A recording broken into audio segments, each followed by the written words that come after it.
তাহলে সার্টিফিকেট হলো একটা, আর গুণ হলো 5টা, পুরস্কার হইল 3টা। কারণ দুনিয়াতে সার্টিফিকেট অর্জন করে, ও দোস্ত, দুনিয়ার সার্টিফিকেট কাজে লাগে আবার লাগেও না, আছে না নাই? 10 বছর পড়ালেখা করিয়া মেট্রিকের সার্টিফিকেট অর্জন করে, 12 বছর পড়ালেখা করিয়া ও দোস্ত ইন্টারের সার্টিফিকেট অর্জন করে, 16 বছর পড়ালেখা করিয়া অনার্সের সার্টিফিকেট অর্জন করে, 18 বছর পড়ালেখা করিয়া দোস্ত মাস্টার্সের সার্টিফিকেট অর্জন করে, 20 বছর 22 বছর 25 বছর লাগাইয়া ও দোস্ত বিসিএস কিডারের যে সার্টিফিকেট অর্জন করে। আর আমার বাংলাদেশে মেট্রিক পাস সার্টিফিকেটের অভাব নাই, ও দোস্ত অনার্সের সার্টিফিকেটের অভাব নাই, বিসিএস ক্যাডারেরও অভাব নাই, কিন্তু তাদের চাকরি নাই, চাকরি নাই, আছে না নাই? চাকরি নাই। আমার আল্লাহ বলেন না, না, দুনিয়ার একটা সার্টিফিকেট অর্জনের জন্য 10টা বছর তোমরা কাটাইলা, 12টা বছর কাটাইলা, 16 বছর 20 বছর 25 বছর পর্যন্ত কাটাইলা। এই সার্টিফিকেট দুনিয়াতে কাজে লাগে আবার লাগে না, কিন্তু আমি আল্লাহর পক্ষ থেকে এমন একটা সার্টিফিকেটের ঘোষণা দিলাম, এটা 10 বছর 20 বছর আর 25 বছর লাগবে না। এই 1 ঘন্টার ভিতরে এই সার্টিফিকেট আমরা সবাই অর্জন করতে পারবো। চিল্লায় বলেন না আল্লাহু আকবার। বলুন তো, এতক্ষণের কথা যদি বুঝে থাকেন তাহলে এই 1 ঘন্টার সার্টিফিকেট নিতে রাজি আছি না নাই? নারায়ে তাকবীর, নারায়ে তাকবীর, তুল্লু তাকবীর ধ্বনি ধরায় আর একবার, তুল্লু তাকবীর ধ্বনি ধরায় আর একবার, নারায়ে তাকবীর। বীর মুসলমান ধরওয়াল কুরআন, ফিরাই আনো সেই হারানো সম্মান, যে আওয়াজ শুনে ওরে মুসলমান,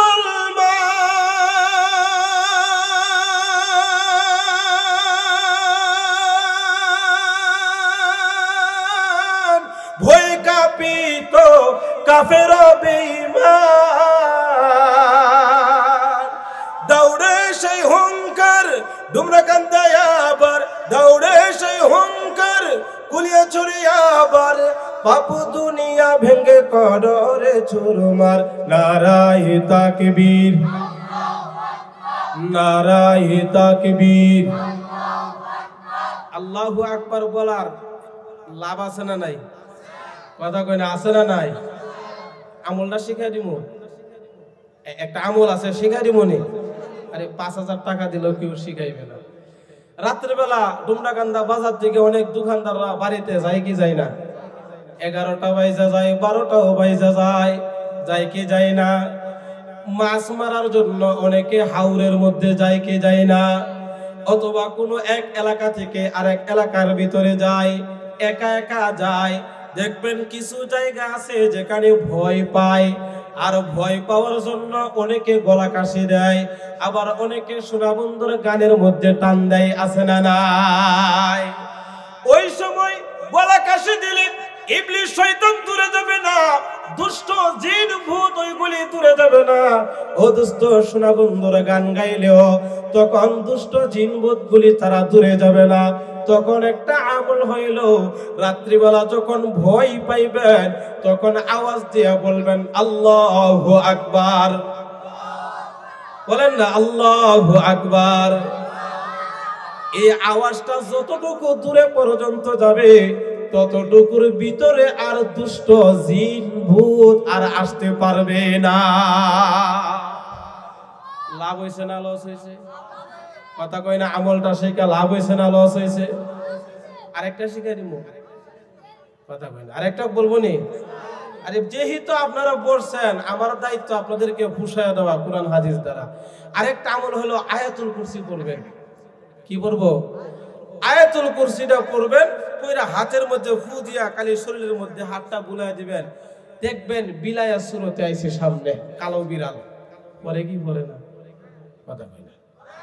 কালো ধবধবে কালো একটা বিড়াল অথবা কালো একটা কুকুর অথবা একদম সাদা একটা বিড়াল সাদা একটা কুকুর রাত্রিবেলা একাকী একটা জায়গার ভিতরে মানুষ যেখানে ভয় পায় এই জায়গার ভিতরে পড়ে যায়, আছে না নাই? কথা কই না, আছে না নাই? আর একটু হা না বলবেন, একা একা ওয়াজ করলে বুঝতে তুইব আপনাদের। ওই জায়গার মধ্যে তখন আয়াতুল কুরসিটা পড়বেন। বিড়ালে যত লাফালাফি করুক, কুকুরে যত লাফালাফি করুক না কেন, আপনার শরীরের মধ্যে কোনো টাচ করতে পারবে না। কন্যা সুবহানাল্লাহ।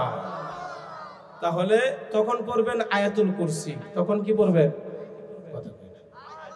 আয়াতুল কুরসি আর আল্লাহু আকবারের ধ্বনিটা দিবেন। রাজি আছেন ইনশাআল্লাহ? রাজি আছেন ইনশাআল্লাহ? তাহলে আলোচনা গেছিল সার্টিফিকেট, মনে আসেনি? গুণ কয়টা? সবাই কয় না? সার্টিফিকেট একটা আর পুরস্কার তিনটা। এই তো আমি এতক্ষণে আমি বুঝছি যে আমার কথা আপনারা বুঝতেছেন। আর এখন আর এখান থেকে কেউ উইটে যাইতো না। কথা কোন ঠিক কিনা? কারণ এটা আমাদের দরকার, আছে না নাই? আছে। তাহলে আল্লাহ বলেন সার্টিফিকেট হলো একটা। 1 ঘন্টার ভিতরে এই সার্টিফিকেট অর্জন করা যায়। 1 ঘন্টার ভিতরে এই সার্টিফিকেট যদি অর্জন করা যায়, আল্লাহ বলেন ও দুনিয়ার বান্দা আর বান্দিরা, দুনিয়ার বুকে যখন তোমরা সার্টিফিকেট অর্জন করো, আরামের ঘুমটাকে হারাম করিয়া পড়ালেখা করিয়া রাত্র জাগরণ করিয়া মেট্রিকের ভালো রেজাল্ট করতে পারলে আব্বা বলে একটা মোবাইল কিনা দিব, বলে কি বলে না? সন্তানেরাও বলে আমি যদি ভালো রেজাল্ট করতে পারি আমার একটা মোবাইল কিনিয়া দিবা। আর একজনের কাছে আবদার করে একটা মোটর সাইকেল কিনিয়া দিবা, বলে কি বলে না? অর্থাৎ দুনিয়ার অভিভাবক সন্তানদের পড়ালেখার মান বাড়ানোর জন্য তাদেরকে বিভিন্ন কোয়ালিটির দুস্থ উপহার দেওয়ার জন্য কথা বলে। আমার আল্লাহ বলেন ও আমার মুমিন বান্দা আর বান্দি যারা হবে, যারা একটা সার্টিফিকেট অর্জন করবে, আমি আল্লাহর পক্ষ থেকে 3টা পুরস্কারের ঘোষণা।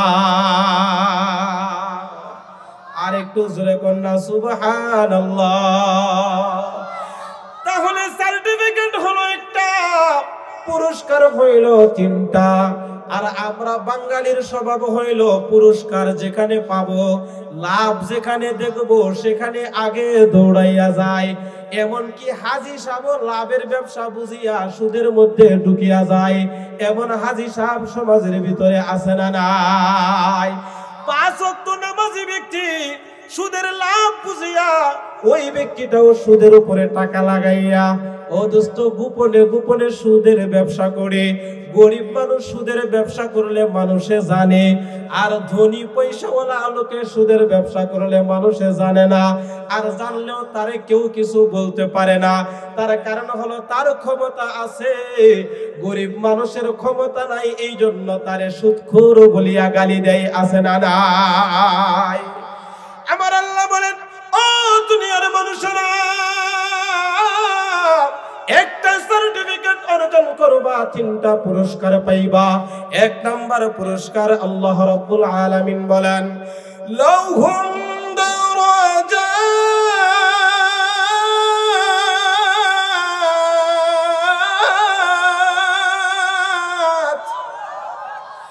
লাহুম দারাজাতুন ইনদা রাব্বিহিম ওয়া মাগফিরাতুন ওয়া রিজকুন কারীম।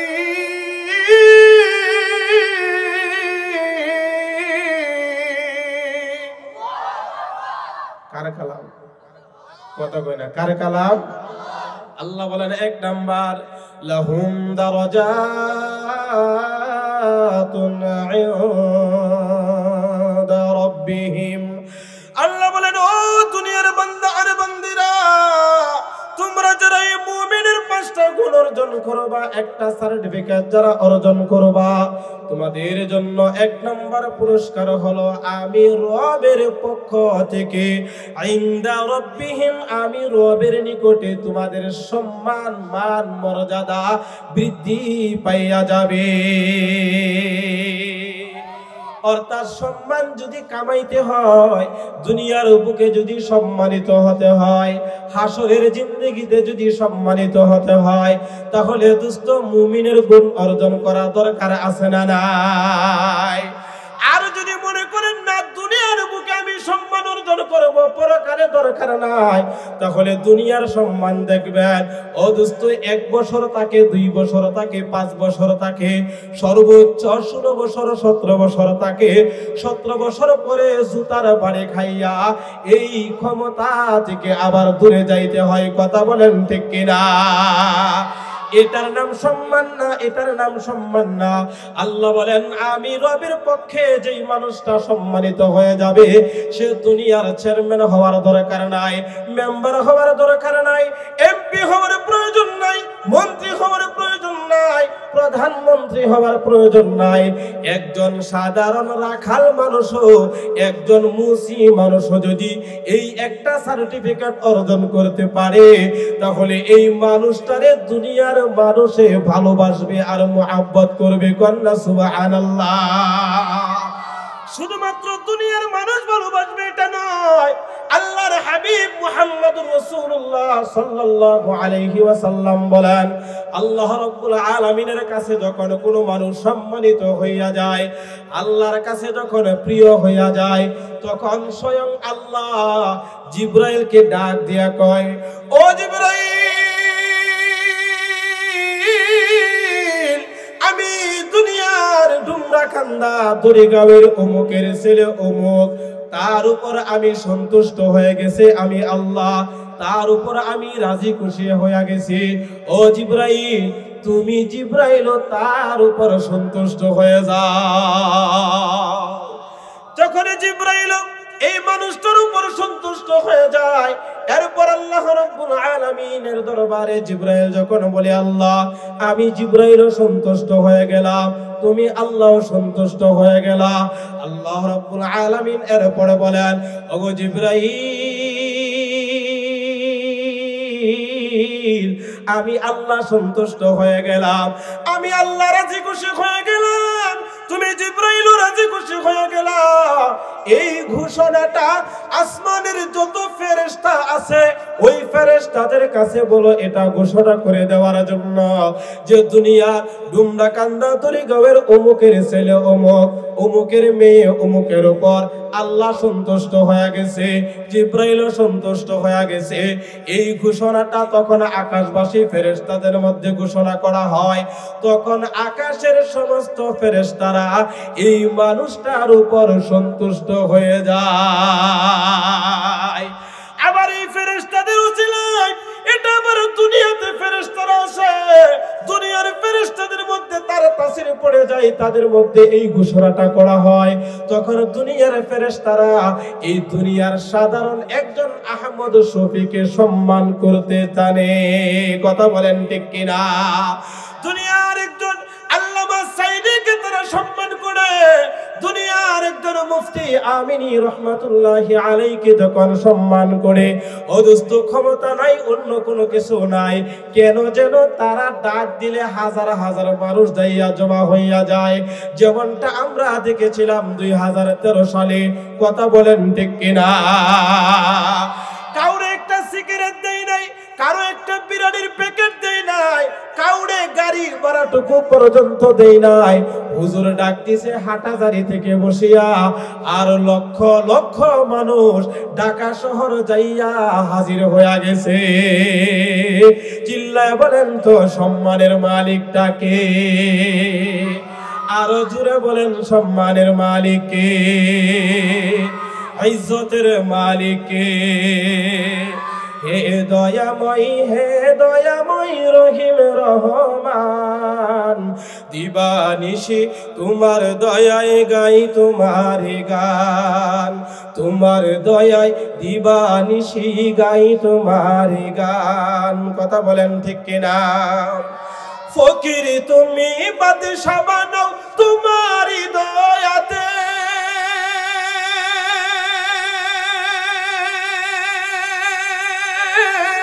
বাদশাহ আবার ফকির বনে তোমারই ইশারাতে। ফকির তুমি বাদশা বানাও তোমারই দয়াতে,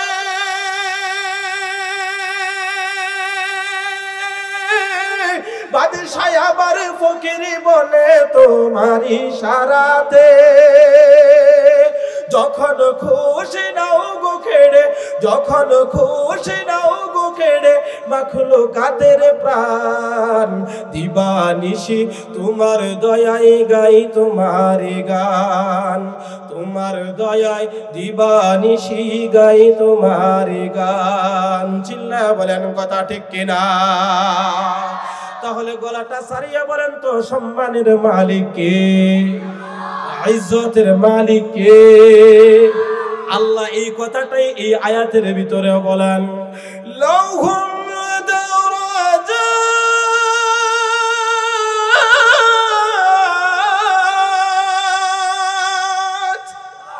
লাহুম দারাজাতুন ইনদা রাব্বিহিম। এক নাম্বার বলেন, হো দুনিয়ার মানুষেরা, তোমরা যদি একটা সার্টিফিকেট অর্জন করতে পারো তাহলে তোমরা আল্লাহর নিকট সম্মানিত হয়ে যাইবা।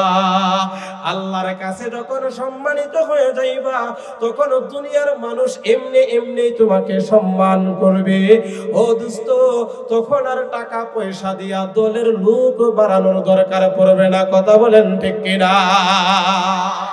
তাহলে আল্লাহ যেন আমরা যারা এখানে আসছি অধিকাংশ যুবক ভাইয়েরা, ও দোস্ত, আমাদের সম্মান যদি বাড়াইতে হয় তাহলে এই একটা সার্টিফিকেট অর্জন আমাদের করতে হবে। রাজি আছেননি? এক নাম্বার পুরস্কার গেল। দুই নাম্বার পুরস্কার আল্লাহ বলেন, লাহুম দারাজাতুন ইনদা রাব্বিহিম ওয়া ওয়া রিজকুন কারীম।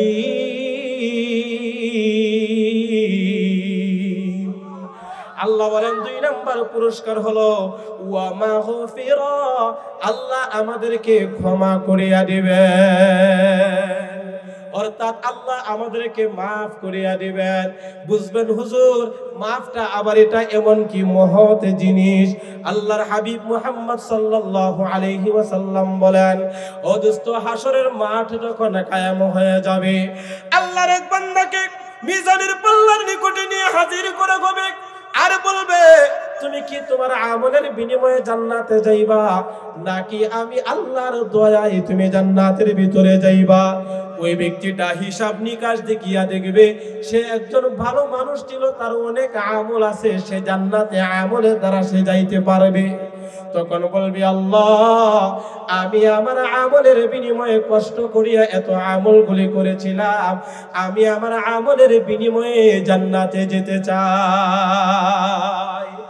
তখন এই আল্লাহ রাব্বুল আলামিনের পক্ষ থেকে ফেরেশতার মারফত ঘোষণা হয়ে যাবে, ও ফেরেশতা, এই বান্দাটারে নিয়ে যাও জাহান্নাম থেকে 500 বছরের রাস্তা, ওই জায়গার মধ্যে নিয়ে একটু তারে গুরুন্ডি দিয়ে নিয়ে আসো, আর ওই জায়গার মধ্যে সামনে একটা গ্লাসের ভিতরে পানি রাখা আরেকজন ফেরেশতা সেখানে দাঁড়াইয়া থাকবে।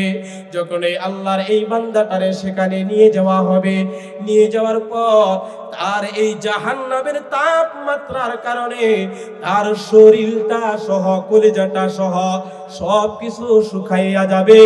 তখন সে বলতে থাকবে, আয় আল্লাহ, পানি আর পানি বলিয়া আত্মচিৎকার করতে থাকবে। আর তখনই তাকাইয়া দেখবে আরেকজন লোক একটা গ্লাসের মধ্যে পানি নিয়ে দাঁড়ানো আছে। বলবে ভাই তাড়াতাড়ি পানিটা দাও, তাড়াতাড়ি পানিটা দাও। এবার ফেরেশতা বলবে পানি দিব কথা ঠিক, তবে পানির বিনিময় দিতে হবে। এবার লোকটা ডাক দিয়ে বলবে তাড়াতাড়ি বলো বিনিময় কি দেব, কি দেব? বলে তোমার জীবনের যত আমল আছে, নেক আমল আছে, ওইগুলি যদি সব দিয়া দাও তাহলে এক গ্লাস পানি আজকে দেওয়া হবে। এই কথাটা বলার সাথে সাথে বলবে নিয়ে যাও, আমার আগে পানি দাও। এক গ্লাস পানি পান করবে, এরপর আবার আল্লাহর দরবারে এনে যখন হাজির করা হবে, এবার আল্লাহ ডাক দিয়ে বলেন ও বান্দা, তুমি কি তোমার ইবাদতের বিনিময়ে জান্নাতে যাইবা, নাকি তুমি তোমার রবের দয়ার দ্বারা জান্নাতে যাইবা? তখন ওই বান্দাটা সিজদার মধ্যে পড়ে বলবে আল্লাহ, আপনি যদি দয়া না করেন তাহলে জান্নাতে যাওয়ার কোনো রাস্তা নাই। তখন আল্লাহ ওই বান্দাটারে মাফ করিয়া জান্নাতের ভিতরে ঢুকাইয়া দিবে। এই হাদিসটা বলার উদ্দেশ্য হইল ওয়া মাগফিরা, আল্লাহ আমাদেরকে ক্ষমা করিয়া দিবেন। এই ক্ষমা দরকার আমাদের আছে না নাই? আমরা যে পরিমাণ আমল করি, আমরা যে পরিমাণ নেকের কাজ করি, এর দ্বারা তো জান্নাতে যাওয়া আমাদের কাছে সম্ভব নয়। কথা বলেন ঠিক কিনা? তাহলে এক নম্বরে পুরস্কার আল্লাহ আমাদের সম্মান বাড়াইয়া দিবে দুনিয়া এবং পরকাল। দুই নাম্বার হলো আল্লাহ আমাদেরকে ক্ষমা করিয়া দিবে। তিন নাম্বার আল্লাহ রাব্বুল আলামিন বলেন ওয়ারিজকুন কারীম,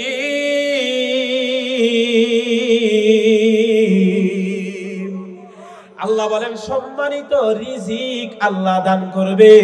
এটা দুনিয়াতেও হতে পারে আর পরকালের জন্য তা নির্দিষ্ট কন্যা। সুবহানাল্লাহ। এই আয়াতের তাফসীর সম্পর্কে বলতে যাইয়া বলেন জান্নাতের ভিতরে মানুষগুলো যাওয়ার পরেও জান্নাতের যে এক একটা স্তর আছে, স্তর আছে, এই স্তরের জন্য উপরওয়ালা জান্নাতীরা নিচের দিকে তাকাইবে, নিচের জান্নাতীরা উপরের দিকে যে তাকাইবে।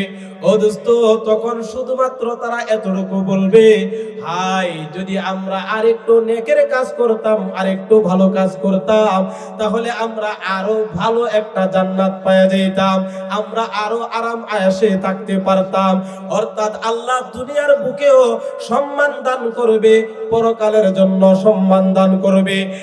এই শব্দের সম্পর্কে জান্নাতের নিয়ামত সম্পর্কে আলোচনা করেছেন। ওইগুলি যদি বলি তাহলে ওইগুলি আর বলা হইবে না। তবে মোটামুটি তিনটা পুরস্কার আপনারা মুখস্থ করে নেন। এক নাম্বার হলো সার্টিফিকেট। কয়টা? সবাই কয় না কয়টা? সার্টিফিকেট কয়টা? সার্টিফিকেট একটা। পুরস্কার কয়টা? এই যে ভাইরা কয় না কয়টা? এখানে যদি না বলেন এই বসার থেকে উঠার পরে আর আলোচনা মনে থাকবে না। আর আমার 1 ঘন্টার আলোচনা আপনারা হুবহু মুখস্থ করতে পারবেন না। এজন্য আলোচনা থেকে মেন পয়েন্টগুলি আপনারা মুখস্থ করে রাখবেন যেন আমল করতে পারেন ইনশাআল্লাহ। রাজি আছেন ইনশাআল্লাহ? তাহলে পুরস্কার কয়টা? 1 নাম্বার সম্মান বাড়া দিবে কে? 2 নাম্বার ক্ষমা করে দিবে। 3 নাম্বার রিজিকের মধ্যে বরকত দিয়া দিবে। এই হলো 3টা পুরস্কার। আর সার্টিফিকেট হলো একটা। এখন এই সার্টিফিকেট অর্জন করব কি দিয়া? এর কারণ হলো গুণ হলো কয়টা? সবাই কয় না কয়টা? আর জোরে বলেন কয়টা? এর গুণ হলো 5টা। এই 5টা গুণ যদি আপনার ভিতরে থাকে, আমার ভিতরে থাকে, এই 5টা গুণগুলি যদি কোনো মা বোনদের ভিতরে থাকে, তাহলে তারা এই সার্টিফিকেটটা অর্জন করতে পারলো। সুতরাং এখন আধা ঘন্টার ভিতরে এই সার্টিফিকেটের 5টা গুণ বলা হবে। আল্লাহ বলেন 1 নাম্বার ইন্নামাল মুমিনুন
আল্লাহ তাআলা এখানে একটা একটা করে পাঁচটা গুণের কথা বলেছেন।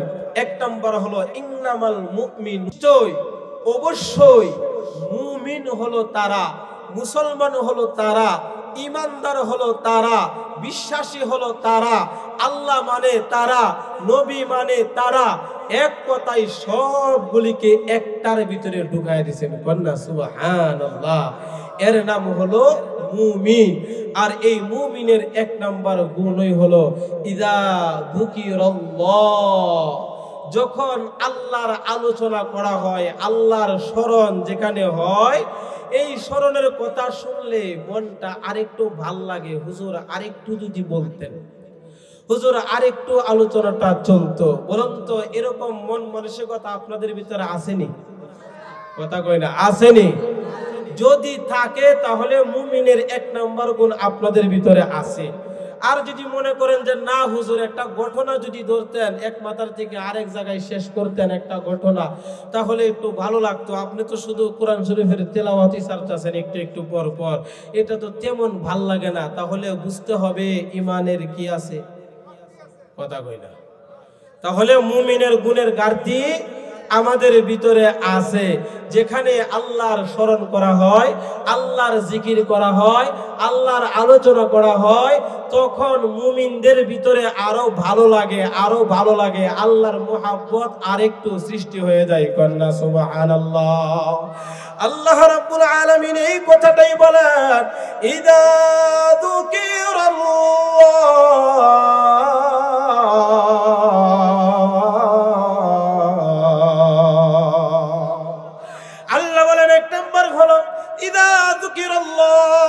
যখন আল্লাহর জিকির করা হয়, আল্লাহর আলোচনা যখন করা হয়, ওয়াজিলাত কুলুবুহুম, তখন আল্লাহওয়ালা ঈমানদারদের দিলের ভিতরে ভিতরে আল্লাহর ভয় সৃষ্টি হইয়া যায়। ভয়টা কেমন ভয় হয়? ওয়াজিলাত কুলুবুহুম জিলজালা, ইযা যুলজিলাতিল আরদু জিলজালাহা, কম্পন যেরকম ভাবে হয়, ভূমিকম্প যেরকম ভাবে হয়, তখন আল্লাহর আলোচনা যখন করা হয় আর শোনা হয়, তখন মুমিনের অন্তরের ভিতরে এরকম একটা কম্পন সৃষ্টি হইয়া যায়। আর এই কম্পনের দ্বারা ঈমানটা আরো মজবুত হয়ে যায়। আল্লাহর ভালোবাসা দিলের ভিতরে তখন আরো বেশি করিয়া বসিয়া যায়। তখন ওই বান্দা আর বান্দি যখন কোনো কাজ করে, তখন এই কাজের জন্য দুনিয়ার মানুষের চোখে ফাঁকি দিতে পারে, কিন্তু মনের মধ্যে একটা জিনিস সব সময় ঘাবড়ায়, দুনিয়ার মানুষ আমারে দেখে না, আমারে দেখে না, বলুন তো একজন দেখে, তিনি কে? আর একটু জবানটা খুলে বলেন তিনি কে? অর্থাৎ আল্লাহর জিকিরের দ্বারা, আল্লাহর আলোচনা করার দ্বারা আর শোনার দ্বারা অন্তরের ভিতরে যখন এরকম একটা চাহিদা এসে যায়, ও দোস্ত, তখন আপনার ভিতরে যে ঈমান, মুমিনের একটা বৈশিষ্ট্য আছে, এটা আপনি নিজেকে নিজে বলতে পারবেন যে না হুজুর, আমি যখন এই আলোচনাগুলি শুনি, নিরেট কুরআনুল কারীমের তাফসীর যখন শুনি, তখন আমার কাছে আরেকটু মুহাব্বত লাগে, আরেকটু ভালো লাগে। আল্লাহ বলেন তুমি যে একজন মুমিন, তার প্রমাণ এখানে হয়ে গেল। কন্যা সুবহানাল্লাহ। ইযা যুকিরাল্লাহ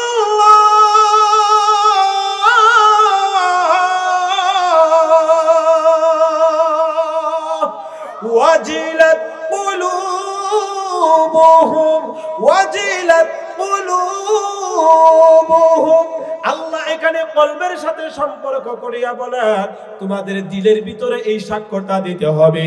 ও যুবক ভাই, তুমি যখন গাঁজা খাইবা, তুমি যখন নেশা করবা, তুমি যখন জিনাহের কাজ করবা, তুমি যখন কোনো হারাম কাজের মধ্যে লিপ্ত হইয়া যাইবা, তুমি যখন কোনো অপরাধের কাজের মধ্যে লিপ্ত হইয়া যাইবা, এই অপরাধের কাজগুলি করা হয় গোপনে গোপনে, তখন মানুষের চোখ ফাঁকি দিয়া এই কাজগুলি করা হয়।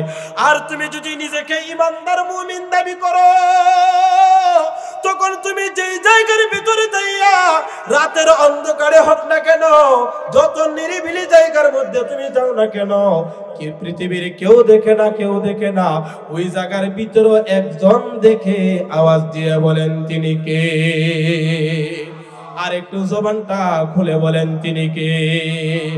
তাহলে যুবক ভাইয়েরা যারা আছেন, বৃদ্ধ বাবারা যারা আছেন, আমাদের সংসারে, আমাদের সমাজের ভিতরে অর্ধেক গেঞ্জাম দূর হয়ে যাবে যদি এই একটা গুণ আপনার ভিতরে ঢুকাইতে পারেন। একটা গুণ যদি আমার ভিতরে ঢুকাইতে পারি, যে কোনো কাজের ক্ষেত্রে আমি চিন্তা করব এই কাজটা ভালো করতেছি না মন্দ করতেছি, এর জন্য সাক্ষী তো একজন আছেন, আওয়াজ দিয়ে বলেন কে? এই জন্য আমার ভাই হযরত ওমর ইবনুল খাত্তাব রাদিয়াল্লাহু তাআলা আনহু রাষ্ট্রের কাজ করে রাতের বেলা মোমবাতি দৌড়াইয়া, বাতি দৌড়াইয়া রাষ্ট্রের কাজগুলি করে। কিন্তু দেখা যায় হঠাৎ করে একদিন ওনার পরিচিত দুইজন লোক সে আগমন করলো। বাহির থেকে যখন ডাক দিল, দরজা খোলা হলো, ওনার দরবারের ভিতরে ঢুকলো। ঢুকার সাথে সাথে দেখে আমার পরিচিত লোক, ওনারা ব্যক্তিগত কাজের জন্য আসছে, ওনার আত্মীয় স্বজন। সাথে সাথে সরকারি যে বাতিটা ধরানো ছিল এই বাতিটা নিভাইয়া দিছে। সুবহানাল্লাহ। এই বাতিটা নিভাইয়া দিল, ঘরটা অন্ধকার হয়ে গেল। এবার তারা জিজ্ঞাসা করে, কি ভাই এটা কেন করলেন, আপনি কেন বাতিটা নিভাইয়া দিলেন? হযরত ওমর ইবনুল খাত্তাব রাদিয়াল্লাহু তাআলা আনহু ডাক দিয়া বলে, আমি এর আগে যে কাজগুলি করতেছিলাম এটা ছিল আমার রাষ্ট্রের কাজ, আর এই মোমবাতি আর এই বাতিটা হলো আমার রাষ্ট্রের টাকা দিয়া কিনা। আর তোমরা যেহেতু আমার আত্মীয় স্বজন, অর্থাৎ আমার ব্যক্তিগত কাজের জন্য তোমরা যেহেতু এসেছো, সুতরাং এই কাজটা হলো আমার ব্যক্তিগত কাজ। আর আমার ব্যক্তিগত কাজের জন্য রাষ্ট্রীয় সম্পদ ব্যয় করে আমার জন্য এটা ঠিক হবে না। কারণ আল্লাহ যদি হাসরের ময়দানে আমারে জিজ্ঞাসা করে, তখন আমি ওমর কি জবাব দেব? অর্থাৎ আল্লাহর ভয় কেমন ঢুকছিল, ইনসাফ তাদের ভিতরে কেমন ঢুকছিল। হযরত ওমর রাষ্ট্রপ্রধান ছিল, প্রধানমন্ত্রী ছিল। রাত্রিবেলা হলেই এশার নামাজটা পড়িয়া হাতের মধ্যে একটা চাবুক ছিল, চাবুকটা নিয়ে বের হইয়া যাইতেন। এরকম ভাবে ঘোরাফেরা করে, প্রতিদিন রাত্রিবেলা ঘোরাফেরা করে, দিনের বেলাও ঘোরাফেরা করে। মানুষ যেন না চিনে উনি ওমর, এরকম সাধারণ মানুষের বেশভূষা নিয়ে তিনি চলাফেরা করে। লম্বা সফরের মধ্যে বের হয়ে গেলেন। সফরের খানা দানা সব শেষ হয়ে গেছে, মরুভূমির মধ্যে পানির পিপাসা লেগে গেছে। ও দোস্ত, ওই জায়গার মধ্যে পানি তালাশ করে, পানি তো কোথায় পাওয়া যায় না। কিন্তু দেখা গেল পাহাড়ের নিকটবর্তী একজন রাখাল সেখানে কিছু ছাগল চড়াইতেছে। হযরত ওমর চলে গেলেন ওই রাখালের দরবারে। রাখালকে যাইয়া বলে, রাখাল পেটের মধ্যে ক্ষুধা, পানির প্রচন্ড পিপাসা, যে পানিগুলি নিয়ে বের হয়েছিলাম, খাবারগুলি নিয়ে বের হয়েছিলাম, ওইগুলি তো শেষ হয়ে গেছে, এখন আর আমার কাছে কিছু নাই। ও রাখাল ভাই, যদি তুমি তোমার ওই ছাগলগুলি থেকে একটু দুধ দহন করিয়া আমারে যদি একটু পান করাইতা, তাহলে আমার এই পিপাসা নিবারণ হয়ে যাইত। রাখাল ডাক দিয়া বলে, ও মুসাফির ভাই, আমার মালিক আমার এই অনুমতিটা দেয় নাই যে আমি এই ছাগলগুলি থেকে দুধ দহন করিয়া অন্য কাউরে দিতে পারবো। চিল্লায় বলেন না সুবহানাল্লাহ। রাখাল তো হযরত ওমরে চিনে নাই, রাখাল হযরত ওমরে চিনে নাই। এবার হযরত ওমর রাদিয়াল্লাহু তাআলা আনহু 2 নাম্বার অপশন দিয়া দিলেন রাখাল তারে পরীক্ষা করার জন্য। বলে, রাখাল তুমি একটা ছাগল আমারে দিয়া দাও, এই ছাগলটা জবাই করিয়া আমিও খাবো, তুমিও খাইবা। বিনিময়ে তোমারে কিছু দিনার দিরহাম দিয়া দে। তুমি তোমার মালিককে বলবা একটা ছাগল বাঘে খেয়ে ফেলেছে, অথবা একটা ছাগল হারায়া গেছে, পাল থেকে অন্য কোথাও চলে গেছে। তুমি তোমার কথা বলিয়া কাটাইয়া দিবা, একটা ছাগল দিয়া দাও। বিনিময়ে তুমি টাকা পয়সা দিনার দিরহাম পাইবা, বিনিময়ে তুমি আমার সাথে খাবারও পাইবা। হযরত ওমর এই উপরটা যখন একজন রাখালকে দিলেন মরুভূমির ভিতরে, ওই রাখাল ডাক দিয়া কয়, ও মুসাফির ভাই, দুনিয়ার মালিক, দুনিয়ার মনিব যদি নাও দেখে এখানে উপস্থিত নাই, তাহলে ফাআইনাল্লাহ।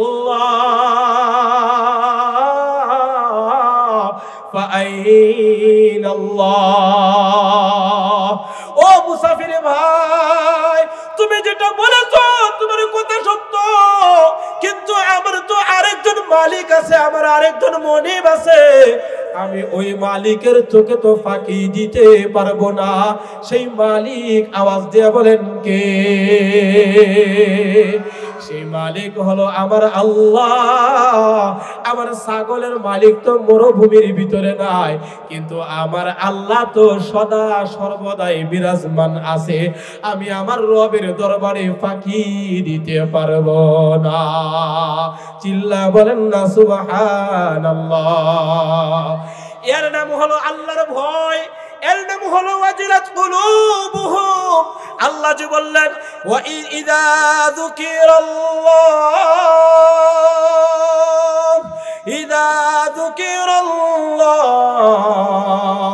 ওয়াজিলাত কুলুবুহুম। এক নাম্বার হলো কুরআনের কারীমের আলোচনা যত শুনবে, হাদিস শরীফের আলোচনা যত শুনবে, অদুস্ত ততই আরো শুনতে মন চাইবে, শুনতে মন চাইবে। এটা হলো মুমিনদের এক নাম্বার বৈশিষ্ট্য। এবার নিজেরা নিজেদেরকে পরীক্ষা করিয়া বলেন, আপনাদের কাছে এই আলোচনাটা ভালো লাগে না খারাপ লাগে? কথা কয় না, ভালো লাগে না খারাপ লাগে? যদি ভালো লাগে আলহামদুলিল্লাহ, যদি খারাপ লাগে তাহলে মাইকের সোজা বরাবর বসেন। আমি বলি বক্সের সোজা বরাবর বসেন। যখন কুরআনুল কারীমের তিলাওয়াত করা হয় তখন কানটারে ভালো করে বক্সের সাথে লাগাইয়া কুরআনের নূরটা ভিতরে ঢুকাইয়া দেন, তাহলে দেখবেন দিলের ভিতরের কুফরিটা বের হইয়া যাবে।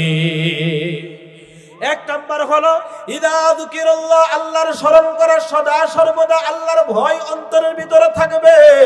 দুই নাম্বার মুমিনের গুণ, আল্লাহ রাব্বুল আলামিন বলেন, ওয়া ইযা তুলিয়াত আলাইহিম আয়াতুহু যাদাতহুম ঈমানা।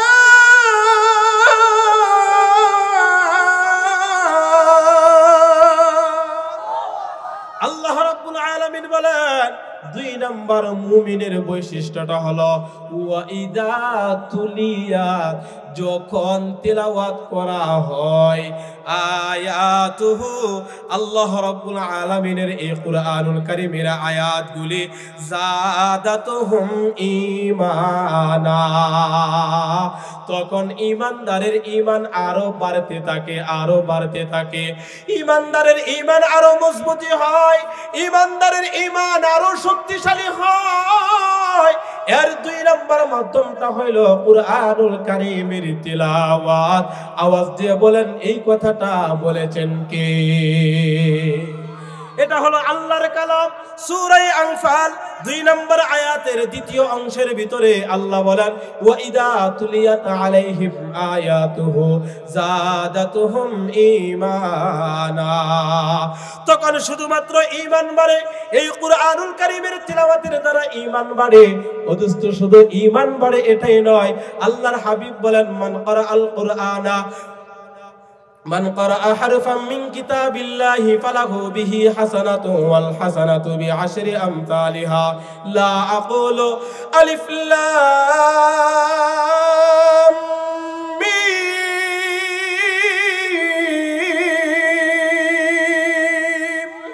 বাল আলিফুন হারফুন ওয়া লামুন হারফুন ওয়া মিমুন হারফুন। আল্লাহর হাবিব বলেন, দুনিয়ার মানুষ যখন এই কুরআনুল কারীমটা তিলাওয়াত করা হয়, যে ব্যক্তিটা এই কুরআনুল কারীমটা তিলাওয়াত করে, এর প্রত্যেকটা হরফের বিনিময়ে একটা করে নেকি তার আমলনামার মধ্যে লেখা হয়। আর এই একটা নেকিরে আবার 10 দ্বারা গুণ করিয়া 10টা সওয়াব তার আমলনামার ভিতরে ঢুকাইয়া দেওয়া হয়। চিল্লা বলেন না সুবহানাল্লাহ। আপনারা এখানে শুধু বসিয়া রয়েছেন, অথচ আমি তিলাওয়াত করতেছি, আপনারা তিলাওয়াত শুনতেছেন। এই তিলাওয়াতের বিনিময়ে আপনাদের মা আর বাবা যাদের দুনিয়ার বুকে নাই, তাদের কবরের ভিতরে সওয়াবের একটা সিলসিলা ঢুকতেছে। কন্যা সুবহানাল্লাহ। তাহলে 2 নাম্বার হলো, যদি আমরা ঈমান বাড়াইতে চাই, ঈমানকে যদি শক্তিশালী করতে চাই, তাহলে 2 নাম্বার আমল হলো কুরআনুল কারীমের তেলাওয়াত বেশি বেশি করিয়া করা। আর এটা শিক্ষা দিবেন, আওয়াজ দিয়ে বলেন কে? তাহলে যুবক ভাই, বৃদ্ধ বাবারা, পর্দার অন্তরালের মা, কুরআনুল কারীমের তেলাওয়াত সহিহ শুদ্ধভাবে আমাদের প্রত্যেকের উপর জানা, শিক্ষা করা, এটা হলো ফরজ। নামাজ পড়া যেরকম ভাবে ফরজ, ধন সম্পদ হইলে যাকাত দেওয়া যেরকম ভাবে ফরজ, রমজান মাস আসলে প্রাপ্তবয়স্কদের উপর যেরকম রোজা রাখা ফরজ, ঠিক একই ভাবে কুরআনুল কারীমের তিলাওয়াত শুদ্ধ করে পড়া, শিক্ষা করা, এটাও হলো ফরজ। কিন্তু আমরা এটারে সাধারণ ভাবি। ও দোস্ত, আমাদের সন্তানদেরকে বক্তব্যের মধ্যে পাঠায়, 5 বছর পড়ার পরও শুদ্ধ করে কোরআন শিখতে পারে না, এমন সন্তান পৃথিবীর বুকে আছে না নাই?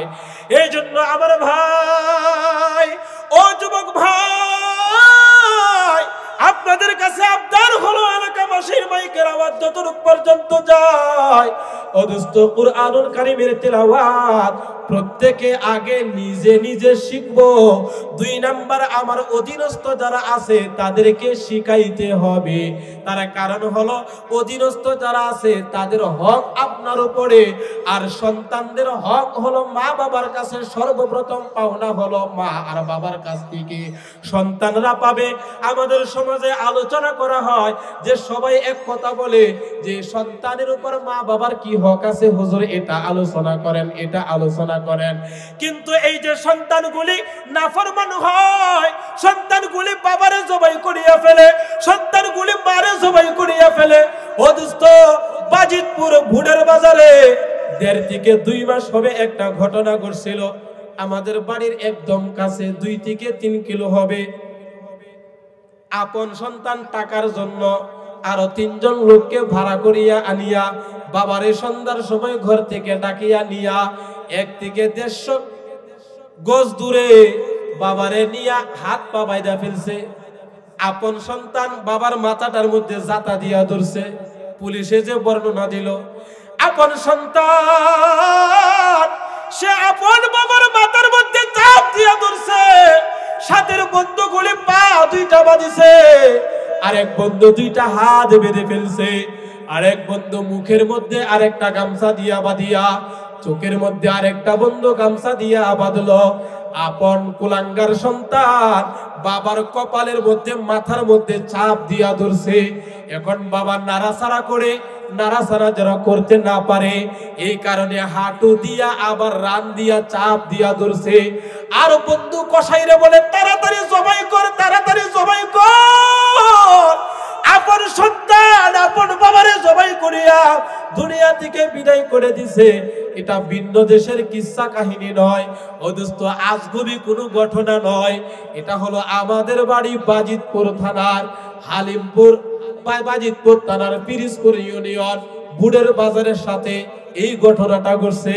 ও দোস্ত, এটা কেন ঘটলো তার মূল যদি আপনারা হাতাইয়া দেখেন, এই মা আর বাবা এই ছেলে আর মেয়েদেরকে কুরআনের শিক্ষায় শিক্ষিত করে নাই, দুনিয়ার শিক্ষায় শিক্ষিত করেছিল, আল্লাহর পরিচয় তাদেরকে শিখাই নাই।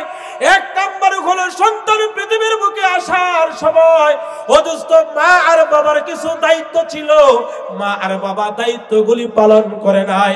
দুনিয়াতে আসার পরও কিছু দায়িত্ব ছিল, সুন্দর একটা নাম রাখা, ওই সন্তানদেরকে আল্লাহর পরিচয় সর্বপ্রথম শিক্ষা দেওয়া, এটা মা আর বাবার উপরে ফরজ ছিল। আল্লাহর পরিচয় আগে শিক্ষা দেওয়া। যদি আল্লাহর পরিচয় তারা আগে শিক্ষা দিত, তাহলে আল্লাহ রাব্বুল আলামিন সূরা লুকমানের ভিতরে আল্লাহ স্বয়ং নিজে মা আর বাবার পরিচয় তিনি শিক্ষা দিছে। ও আমার ভাই, এই জন্য মা বাবা আপনারা যারা আছেন, ও দোস্ত, খালি সন্তানের প্রতি আপনারা ক্ষেপে থাকেন, আপনারা সন্তানের হক আদায় করেন নাই বিদায় আপনাদের সন্তান এখন বড় হইয়া বিয়া কইরা বউ নিয়া শহরে থাকে, বউ লিয়া অন্য জায়গায় চলিয়া যায়, মা বাবার সাথে কথা বলে না 1 বছর 2 বছর 5 বছর 20 বছর, এমনকি মা বাবা মরলে সন্তান খবরও পাই না, আছে না নাই? এর পিছনে সর্বপ্রথম যে অপরাধী, এই অপরাধী হলো মা আর বাবা। কারণ মা আর বাবা যদি এই কুরআনুল কারীমটা শিক্ষা দিত, তাহলে সূরা লুকমান পড়তো, ও দোস্ত ওইগুলি পড়িয়া পড়িয়া তারা মা আর বাবার যে ফজিলত ছিল ওইগুলি তারা বুঝতে পারতো। একটু জিকির করেন, লা ইলাহা ইল্লাল্লাহ, লা ইলাহা ইল্লাল্লাহ, লা ইলাহা ইল্লাল্লাহ, ইল্লাল্লাহ, লা ইলাহা ইল্লাল্লাহ, সুবহানাল্লাহ ওয়ালহামদুলিল্লাহ, লা ইলাহা ইল্লাল্লাহ, লা ইলাহা ইল্লাল্লাহ, সুবহানাল্লাহ ওয়ালহামদুলিল্লাহ, লা ইলাহা ইল্লাল্লাহ, মুহাম্মাদুর রাসূলুল্লাহ সাল্লাল্লাহু আলাইহি ওয়াসাল্লাম। মেন একটা জায়গার ভিতরে ছিলাম। ও দোস্ত, সন্তান খারাপ হয় মা আর বাবার কারণে, কথা বলেন ঠিক কিনা? মা আর বাবা সন্তানের হক যখন আদায় করে না, তখন এই সন্তানগুলি আরো ভালো মানুষ হইতে পারে না। মা বাবা দুনিয়ার লোভের কারণে কিন্ডারগার্টেনের ভিতরে সকালবেলা ফজরের সময় আজান দিলে মা উঠিয়া, ও দোস্ত ছেলের আগে মা উঠিয়া যায়, সাজসজ্জা করিয়া সন্তানদের কিন্ডারগার্টেনের ভিতরে নিয়ে যায়। উদ্দেশ্য হইল ইংলিশ মিডিয়ামে পড়ালেখা করিয়া সরকারি একটা চাকরি করবে, বড় অঙ্কের টাকা পাইবে, এরপর তারা দুনিয়াতে সুখে শান্তিতে থাকবে। কিন্তু দেখা যায় তারা স্বপ্ন দেখে একটা, হয়ে যায় তার পুরা উল্টাটা, কথা বলেন ঠিক কিনা? স্বপ্ন দেখে সন্তান সরকারি চাকরি করবে, পুলিশের চাকরি করবে, কিন্তু হয়ে যায় এর সম্পূর্ণ বিপরীত। তার কারণটা কি? এই যে মা আর বাবা দুনিয়ার লোভের কাছে তারা হার মেনে গেছিল। দুনিয়ার লোভটা না করিয়া সন্তানটারে যদি কুরআনের হাফেজ বানাইয়া দিত, তাহলে দুনিয়ার বুকেও সম্মান কামাই করত, পরকালের জিন্দেগিতে আরো সবচেয়ে বেশি সম্মান পাইতো, কথা বলেন ঠিক কিনা? আল্লাহর হাবিব মুহাম্মদ সাল্লাল্লাহু আলাইহি ওয়াসাল্লাম বলেন, হে দুনিয়ার মানুষেরা, মান ক্বারাআল কুরআন ফাস্তাযহারাহু ফাআহাল্লা হালালাহু ওয়া হারামা হারামাহু। আল্লাহর হাবিব বলেন, যে মানুষটা এই কুরআনুল কারীমটা পড়লো এবং তার উপরে আমল করলো, তার হালালটাকে হালাল জানিয়া, তার হারামটাকে হারাম জানিয়া ও দোস্ত যে আমল করতে পারলো, এই মানুষটা এমন একজন কুরআনের হাফেজ যখন হয়ে যাবে, এই মানুষটা 10 জন মানুষকে সুপারিশ করিয়া ওয়াসাফাহু, সুপারিশ করিয়া জান্নাতের ভিতরে ঢুকাইয়া দিবে। আর একটু জোরে কন্যা সুবহানাল্লাহ। অর্থাৎ সন্তানটারে বানাইছিল কুরআনের হাফেজ। কুরআনের হাফেজ হইলে সরকারি চাকরি পাওয়া যায় না, এর জন্য অনেকে মাদ্রাসার ভিতরে সন্তানদেরকে দিতে চায় না, আছে না নাই? কিন্তু দেখা যায় তার পরিপূর্ণ উল্টা হয়ে যায়। আমার বাস্তবিক জীবনে আমি বলি, আমার এলাকার যারা আমার সাথে মাদ্রাসায় ভর্তি হয়েছিল, অদুস্থ গরিবের সন্তান আমি নিজেও ছিলাম, তখন অভাবের সংসার আমাদেরও ছিল, কিন্তু সাথীরা যারা ছিল তাদের অবস্থা আমাদের চাইতে একটু ভালো ছিল, যার কারণে 2 বছর 3 বছর পড়ালেখা করার পর এবার শয়তান তাদের মাথার ভিতরে বুদ্ধি দিল, হেরে মাদ্রাসার মধ্যে পড়িয়া, মাদ্রাসায় পড়িয়া মসজিদের ইমামতি করবা, আর মাদ্রাসার মধ্যে পড়াইবা, তোমার মসজিদের ইমামতির বেতন হবে 1500 টাকা, বেতন হবে 1000 টাকা, বেতন হবে সর্বোচ্চ 2 থেকে 3,000 টাকা। এটা হলো 2001 এবং 2 এর কথা আমি বলতেছি। তখন ছিলাম অনেক ছোট, তখন হেফজখানার মধ্যে আমি নিজেও পড়ি। অদুষ্ট পয়সাওয়ালা লোকের সন্তান যারা খরচপাতি দিয়ে সন্তানদেরকে পড়াইতে পারতো, মাথার মধ্যে বুদ্ধি আসলো এটা, আর তখন তারা এই মাদ্রাসা থেকে সন্তানদেরকে নিয়ে গেল। নেওয়ার পরে কিছুদিন স্কুল কলেজে পড়িয়া এরপর ঢাকাতে চলে গেল। এবার কাজের মধ্যে লাইগা গেছে। এখন হিসাব করে দেখা যায় মাসে 14,000, 15,000, 12,000 টাকা বেতন পায়। এর ভিতরে 4,000, 5,000 টাকা সিগারেট খরচ, আউট খরচই তার হয়। কথা কয় না? 4-5 হাজার টাকা তার নিজেরই লাগে, আরো তো কিছু খরচ আছে, ওইগুলি হিসাব করলে বাড়িতে 4-5 হাজার টাকা বিবির এখানে ভালো করে দিতে পারে না। সংসার চলতে খুব কষ্ট হয়। আবার আস্তে আস্তে নেশাখোরদের সাথে থাকতে থাকতে গাঁজা খাওয়াও শিখে ফেলছে। কারণ সিগারেট খাইলে গাঁজাটা সিগারেটের ভাই। কথা কোন ঠিক কিনা? আস্তে আস্তে কই বন্ধু একটা টান দে, এরকম ভাবে এটাও যখন শিক্ষা হয়ে যায়, অদুষ্ট তখন দেখা যায় এই 15,000 টাকা বেতনে সংসারও চলে না। স্বামী স্ত্রীর ভিতরে থাকে ঝগড়া। আবার কিছুদিন পর পর বউয়ের পিটাই, বাবার বাড়ি থেকে কিছু টাকা আন, আমি ব্যবসা করতে চাই। এর থেকে আমি কতটা বোঝানোর উদ্দেশ্য হইল এটা, অদুষ্ট দুনিয়ার লোভ না করিয়া একমাত্র আল্লাহর উপরে ভরসা করিয়া, আল্লাহর এত বড় একটা মহাকালাম ইহুদি খ্রিস্টানরাও দেখিয়া তারা আশ্চর্যান্বিত হয়ে যায়, তারা অবাক হয়ে যায়। এমন একটা কালাম তারা শুরু থেকে শেষ পর্যন্ত একজন হাফেজ সব মুখস্থ করিয়া ফেলে। 8 বছরের সন্তান, 7 বছরের সন্তান, 10 বছরের সন্তান এই কুরআনুল কারীমটা মুখস্থ করিয়া ফেলে। আর এই সন্তানটারে এখন দেখা যায় পৃথিবীর সমস্ত মানুষ তাদেরকে মুহাব্বত করে ভালোবাসে। দিন যত যায় ও দোস্ত, তাদের সম্মান আওয়াজ দিয়ে বলেন বাড়ে না কমে? দিন দিন আরো বাড়তেছে, আরো বাড়তেছে। এই জন্য আমার ভাই, কুরআনুল কারীমের 1 নাম্বার, কুরআনুল কারীমের শিক্ষা নিজেদেরও করতে হবে, সন্তানদেরকেও শিখাইতে হবে ইনশাআল্লাহ। রাজি আছেন ইনশাআল্লাহ? কথা কই না? রাজি আছেন ইনশাআল্লাহ? তাহলে অনেকে আছে হুজুর হাফেজ হওয়ার তো সুযোগ নাই।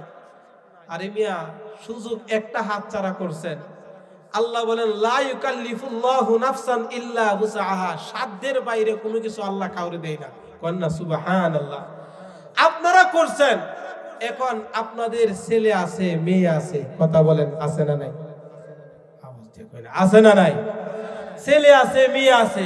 তাহলে আপনার ছেলেটারে কোরআনের হাফেজ বানান, আপনার ছেলেটারে মাওলানা বানান, আপনার মেয়েটারে মাওলানা বানান। তাহলে তো আপনার এই ছেলে আর মেয়ে মাওলানা হওয়ার কারণে আল্লাহর হাবিব বলেন হাসরের ময়দানে যখন কোটি কোটি পয়সাওয়ালা আর্মির বাবা মা, রেবের বাবা মা, পুলিশের বাবা মা, এই দুনিয়ার এমপি মন্ত্রী যারা আছে তাদের বাবা মা যখন হাই উতাস করবে, ওই সময়ের ভিতরে একজন কুরআনের হাফেজের মা বাবারে আল্লাহ তাআলা নূরের একটা মুকুটের উপর, একটা সিংহাসনের উপর বসাইয়া মাথার মধ্যে স্বর্ণের একটা নূরের মুকুট পরায় দিবে। কন্যা সুবহানাল্লাহ। এই নূরের তাজাল্লি এমন হবে, আল্লাহ রাসূল তো হাদিসের শেষ অংশে বলেন যে এটা যদি দুনিয়ার সূর্য না, দুনিয়ার সূর্যের চেয়ে আরো অনেক গুণ বেশি তার ফকফকা আলোটা হবে। এমন একটা সূর্য যদি তোমাদের ঘরে হয়, মানে তোমার ঘরের ভিতরে যদি একটা কোরআনের হাফেজ হয়, তাহলে তুমি কি মনে করো? কন্যা সুবহানাল্লাহ। তাহলে আপনি রিকশা চালক হওয়ার পরেও কোরআনের হাফেজ বানাইলেন সন্তানকে, পরকালে হাসরের ময়দানে আপনার এলাকার এমপি দেখবেন হাই হাই হাই হাই ইয়ানাফসি করবে, আর ওই দিক দিয়ে রিকশাওয়ালা নূরের মিম্বরের মধ্যে বসা থাকবে, আর ওরা তাকায় বলবে কিরে এত রিক্সা চালাইতো, এই হেনা আমার বাড়ির মধ্যে কাজ করতো, হের সম্মান আজকে এতটা কেন হইল? বলা হবে এই জন্য নয়, এই জন্য নয়, দুনিয়ার লোক তাদেরকে আকৃষ্ট করতে পারে নাই। ও দুনিয়ার এমপি মন্ত্রী ক্ষমতাওয়ালা লোকেরা, তোমরা দুনিয়া কামায়ের জন্য তোমাদের সন্তানদেরকে স্কুল কলেজ ভার্সিটিতে পড়াইছিলা, তারা এমবিবিএস ডাক্তার হওয়ার পরেও তারা দাঁড়াইয়া দাঁড়াইয়া প্রস্রাব করত। তারা এমবিবিএস ডাক্তার হওয়ার পরেও আল্লাহর দরবারে মাথা নত করতে পারে নাই। তারা 5 ওয়াক্ত নামাজ পড়তে পারে নাই। তোমাদের ইন্তিকালের সময় মা বাবার জন্য একটু দোয়া করবে এই ক্ষমতাটাও ছিল না। ঢাকা থেকে আসিয়া আগেই ফোন করে মসজিদের ইমাম সাহেব কোথায়, আগেই ফোন করে মাদ্রাসার হুজুর ছাত্র আছে কিনা, কারণ জানাজার নামাজটা পড়াইতে হবে মসজিদের ইমাম সাহেব দিয়া। কথা বলেন ঠিক কিনা? সেই দিন ওই মা বাবা বলে যাদের সন্তান দুনিয়ার শিক্ষায় শিক্ষিত হওয়ার পর, ও দোস্ত আপনারা যারা মা বাবা আছেন, সেই হাসরের ময়দানে রিকশাওয়ালার দিকে তাকাইবেন, মাটি কাটনেওয়ালার দিকে তাকাইবেন, মুসিওয়ালার দিকে তাকাইবেন। দুনিয়াতে জুতা সিলাইতো, আজকে হাসরের ময়দানে তার শান আর মান এত। শুধু এটাই নয়, এটাই নয়, সেই দিন দেখা যাবে ও দোস্ত এই ছেলেগুলি আরো যে আপন কিছু মানুষ ছিল, বাবা মা তো প্রথমে আছে, 2 নাম্বার ভাই আছে, এরপরে বোন আছে, এরপরে কাকা আছে, চাচা আছে, খালা আছে, ফুফু আছে, এরকম 10 জন মানুষ যাদের জন্য জাহান্নামটা ওয়াজিব হয়ে গেছে, তারা জাহান্নামে চলে গেছে। এমন 10 জন মানুষের জন্য একজন কুরআনের হাফেজ সুপারিশ করতে দেরি হবে, কবুল করতে দেরি হবে না। অর্থাৎ কুরআনের হাফেজ বলবে, আল্লাহ আপনার হাবিব বলছিল দুনিয়াতে যদি একজন কুরআনের হাফেজ হওয়া যায়, একজন আলেম যদি হওয়া যায়, তাহলে সে নাকি 10 জন লোকের নিবে। কিন্তু আল্লাহ আমি তো নিজে গেলাম, আমার মা বাবারে আমি নিলাম, আমার তো বোন বাকি আছে, আমার তো খালা বাকি আছে, আমার চাচা বাকি আছে, ওরাও তো আমারে সাহায্য সহযোগিতা করেছিল। আল্লাহ ওদেরকে ছাড়া আমি জান্নাতে যাব না। আল্লাহ সেই দিন বলবে, ও কুরআনের হাফেজ যাও যাও, এমন 10 জন লোককে তুমি সুপারিশ করিয়া তুমি জান্নাতের ভিতরে ঢুকাইয়া দাও। ও দোস্ত আপনারা যারা সময় হারিয়ে ফেলছেন, মনটাকে খারাপ করবেন না, মনটারে খারাপ করবেন না। তার কারণ হলো সুযোগ এখনো আছে।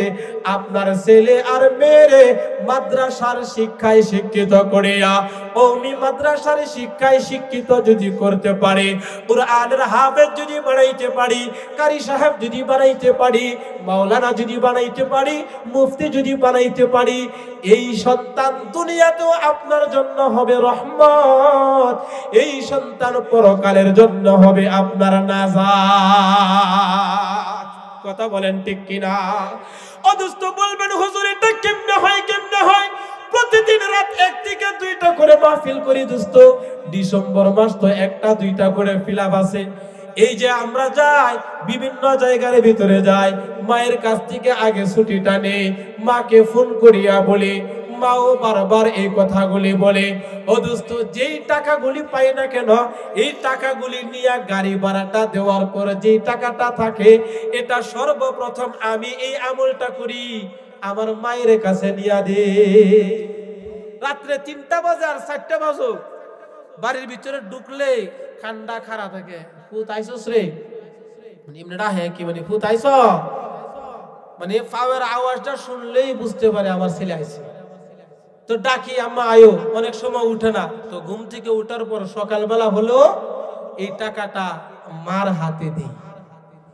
বলুন তো এই গরিবের সন্তান হাফেজ বানানো, আলেম বানানোর পর মা ক্ষতিগ্রস্ত হইছে নাকি লাভবান? কথা কয় না, কথা কয় না, লাভবান না ক্ষতিগ্রস্ত? এখন কেন দেই আমি? এটা আমি না, এমন আরো অসংখ্য, যেমন মুফতি আতিকুল্লাহ সাহেবেরও এরকম কিছু কিছু গুণ আছে, এটা মানে আমরা আলোচনা করি মাঝে মধ্যে। কেন দেয়? এই যে কোরআন শরীফ পড়ি, মা বাবার আলোচনা যখন দেখি না, তখন দেখি এত পাওনা মা বাবা, হাই হাই। এই জন্য মা যেমনে খুশি থাকবো, বাবা যেমনে খুশি থাকবো, একজন আলেম চেষ্টা করে তেমনি আমি আমার মা বাবারে খুশি রাখি। তার কারণ মা বাবা যদি খুশি থাকে তাহলে স্বয়ং আল্লাহ খুশি হয়ে যায়। কন্যা সুবহানাল্লাহ। আর মা বাবা যদি বেজার থাকে তখন আল্লাহও বেজার থাকে। আর মা বাবার অবাধ্য সন্তান সে জান্নাতও ঢুকতে পারবে না, মা বাবা যতক্ষণ অনুমতি না দিবে। কন্যা সুবহানাল্লাহ। তাহলে কত বড় একটা জিনিস। এই জন্য আমার ভাই, যে কথাটা 2 নাম্বার মুমিনের গুণ, আর একটা হলো দুনিয়া এবং পরকাল। তো আমাদের সন্তানদেরকে কোরআনের হাফেজ আলেম বানাইতে রাজি আছি না নাই? কে কে আছেন? নারায়ে তাকবীর, নারায়ে তাকবীর। এই জন্য আমার ভাই, এই যে দরিগাঁও জামালুল কোরআন মাদ্রাসা, এই মাদ্রাসাটা শুরু হয়েছে, এখান থেকে দেখবেন বছরে বছরে একজন দুইজন করে বের হবে, এরকম ভাবে আস্তে আস্তে বেশি বেশি করিয়া বের হবে। আর এই জায়গার ভিতরে কি শিক্ষা দেওয়া হয়, এই জায়গার ভিতরে কি শিক্ষা দেওয়া হয়, আমি এটা আপনাদের সামনে বললেই হবে না।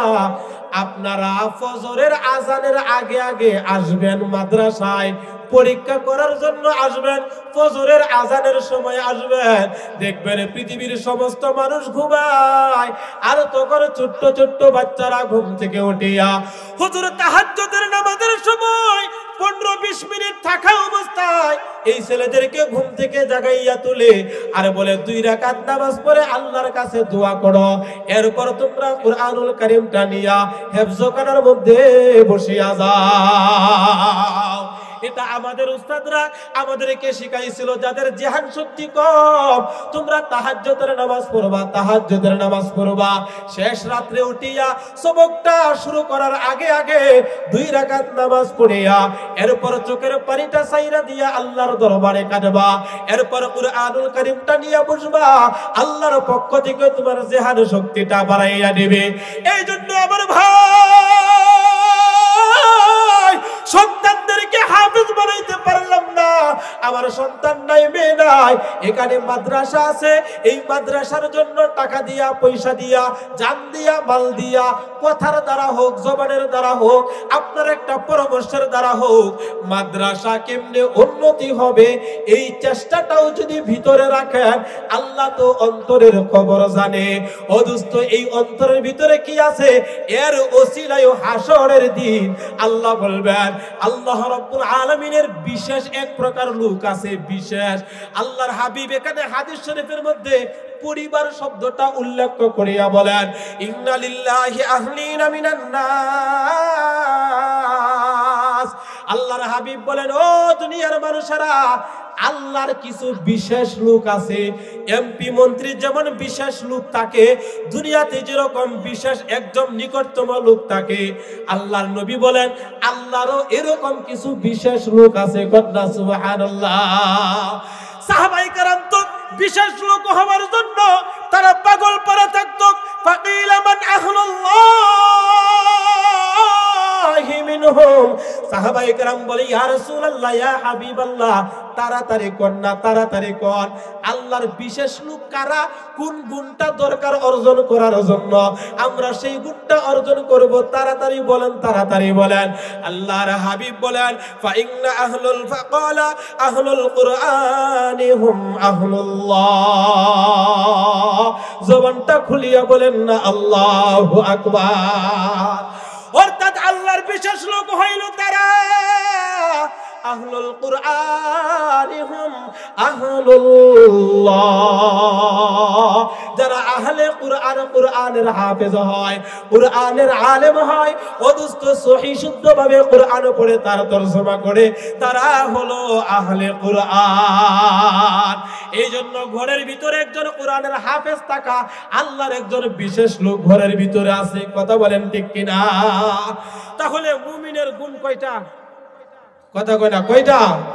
5টা। 1 নাম্বার আল্লাহর জিকির, 2 নাম্বার হলো কুরআনুল কারীমের তিলাওয়াত, 3 নাম্বার হলো আল্লাহর উপর তাওয়াক্কুল করা, ভরসা করা, 4 নাম্বার হলো নামাজ কায়েম করা, 5 নাম্বার হলো দান সদকা বেশি বেশি করিয়া পড়া। এই 5টা গুণ অর্জন করলে সার্টিফিকেট হলো 1টা আর পুরস্কার হলো 3টা।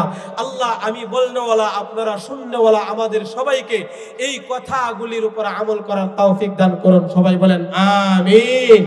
আরেকটু জবানটা খুলে বলেন না আমিন। আজকের মাহফিলের প্রধান যিনি আসছেন, আমার পরে আরেকজন আছেন, আপনারা কেউ উঠোউঠি করবেন না, অনেকে তো রাস্তাঘাটে আছে যে প্রধান বক্তা, কারণ আমি আসছি হইলো বিপদে। আমারও এক জায়গায় মাহফিল ছিল, এটা ক্যান্সেল হয়েছে, হুজুরের সাথে যোগাযোগ হয়েছে, ফোন দিছে, আইসা পড়ছে, এই হলো। যাই হোক, যেই কথাগুলি আমল যে বলা হয়েছে, এখন আরো গুরুত্বপূর্ণ আলোচনা করা হবে ইনশাআল্লাহ। আপনারা বসুন, আলোচনা শুনুন এবং সন্তানদেরকে হাফেজ আলেম বানাইবো ইনশাআল্লাহ। এখান থেকে নিয়ত করে উঠি। আসসালামু আলাইকুম ওয়া রাহমাতুল্লাহি ওয়া বারাকাতুহু।